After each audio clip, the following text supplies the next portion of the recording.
అండి. ఎలా ఉందనుకుంటున్నారు గవర్నర్ ప్రసంగంలో మీ ప్రభుత్వం యొక్క రిపోర్ట్ ఎలా ఉంది? ఈరోజు చంద్రబాబు నాయుడు గారి ప్రభుత్వం గత 9 నెలలుగా ఏ విధంగా రాష్ట్రాన్ని మరలా గాడిలో పెట్టి అభివృద్ధి, అలాగే రాష్ట్ర అభివృద్ధి, రాజధాని నిర్మాణం, సంక్షేమ కార్యక్రమాలు వీటన్నిటి మీద ఏ విధమైన చర్యలు తీసుకున్నారు, అలాగే రాష్ట్రాన్ని అభివృద్ధి చేయడానికి ఏ విధమైన చర్యలు తీసుకోబోతున్నారు అనే దానికి ఈరోజు గవర్నర్ గారి ప్రసంగం ప్రతిబింబించింది. ఈరోజు రాజధాని నిర్మాణానికి సంబంధించి ఇప్పటికే 33,000 ఎకరాలు సేకరించి రాజధాని నిర్మాణం చేపట్టబోతున్నారు. అలాగే రైతులకు సంబంధించి రైతు సాధికారత సంస్థ ద్వారా రుణమాఫీకి సంబంధించి 5,000 కోట్లు ఇప్పటికే చెల్లింపులు చేయడం జరిగింది.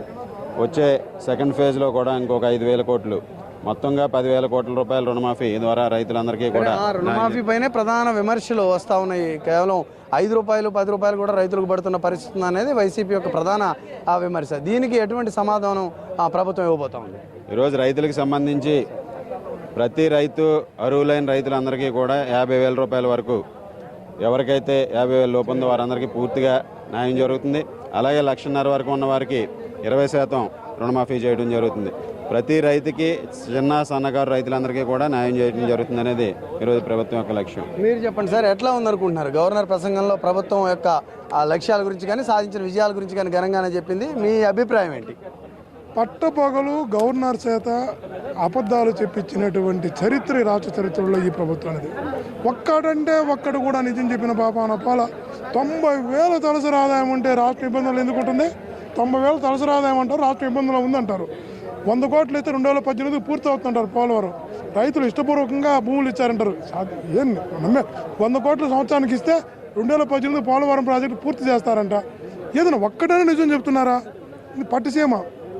పోలవరం ప్రాజెక్టు 3 అంటే పట్టిసీమ గురించి తీసుకొస్తారు. గ్రోత్ రేట్ విషయంలో కూడా ప్రభుత్వం చాలా క్లియర్గా చెప్తోంది. తమ లక్ష్యాలు ఏ రకంగా ఉన్నాయి, నేషనల్ యావరేజ్ని రీచ్ అయ్యే పరిస్థితి ఉందని చెప్పి ప్రభుత్వం గవర్నర్ ప్రసంగంలో పేర్కొంది. దీనిపై ఏమంటారు?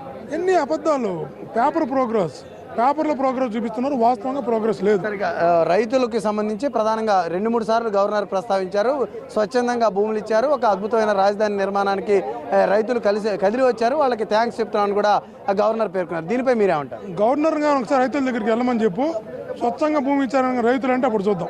రైట్. ఇది ప్రతిపక్షం యొక్క విమర్శలు. మొత్తం గవర్నర్ ప్రసంగంలో అంతా కూడా ప్రభుత్వం ఒక తప్పుల తరగగా ఆయనతో మాట్లాడించింది. వాస్తవ దూరంగా గవర్నర్ ప్రసంగం ఉండడానికి ప్రభుత్వం కారణమైందని ఆయన చెప్తా ఉన్నారు. మొత్తంగా చూసుకుంటే మాత్రం గవర్నర్ ప్రసంగం ద్వారా తాను ఏం చెప్పదలుచుకున్నాడు, ముఖ్యంగా కేంద్రం నుంచి రావాల్సిన నిధుల విషయంలో కూడా ప్రభుత్వం తన యొక్క అభిప్రాయాన్ని వ్యక్తం చేసింది. భారీగా ఎక్స్పెక్ట్ చేస్తున్నప్పటికీ కూడా కేంద్రం నుంచి ఆశించిన స్థాయిలో ఆ నిధులు రావటం లేదనే అభిప్రాయం కూడా గవర్నర్ ప్రసంగం ద్వారా ప్రభుత్వం తెలియజేసే ప్రయత్నం చేసింది. ఇది ఇక్కడ ఉన్నటువంటి తాజా అప్డేట్స్.